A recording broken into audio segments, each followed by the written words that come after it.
At the OSCE Ministerial Meeting in Valletta, Malta, Russian Foreign Minister Sergey Lavrov delivered a pointed critique of Western actions, accusing the US and its allies of reigniting Cold War tensions and escalating global security risks.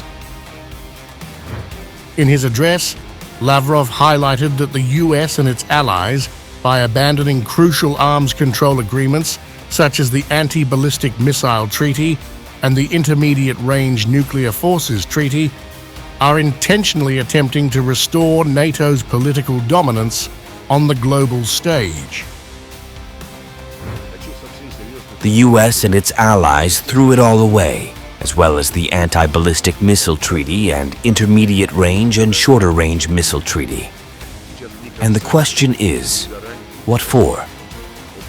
The answer to us is obvious: in order to return NATO to the political spotlight. After the Afghan disgrace, there was a need for a new common enemy, and the result is a reincarnation of the Cold War, only now with a much greater risk of it moving into a hot stage. Lavrov warned that this strategy has revived the Cold War, but with even more perilous implications for world stability. Lavrov pointed to what he saw as a growing pattern of Western interventionism, particularly NATO's expansion, as evidence of this revival of Cold War dynamics. According to Lavrov, the pursuit of global dominance by the US and NATO, including military exercises in sensitive areas like the South China Sea and around the Korean Peninsula, poses a significant threat to global stability. Lavrov also criticized the OSCE's diminishing role in addressing European security concerns.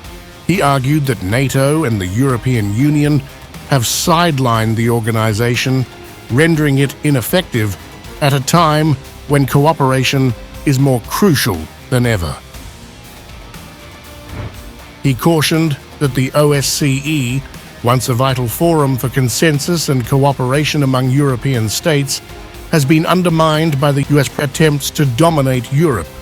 He also condemned the Biden administration's push to extend NATO into the Asia-Pacific region, describing it as a destabilizing force for the Eurasian continent.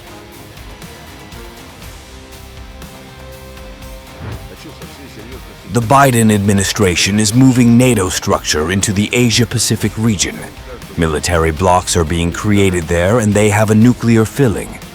There are increasing military drills with NATO participation in the South China Sea, in the Taiwan Strait, around the Korean Peninsula. This is an attempt to destabilize the entire Eurasian continent. Lavrov concluded with a stark warning.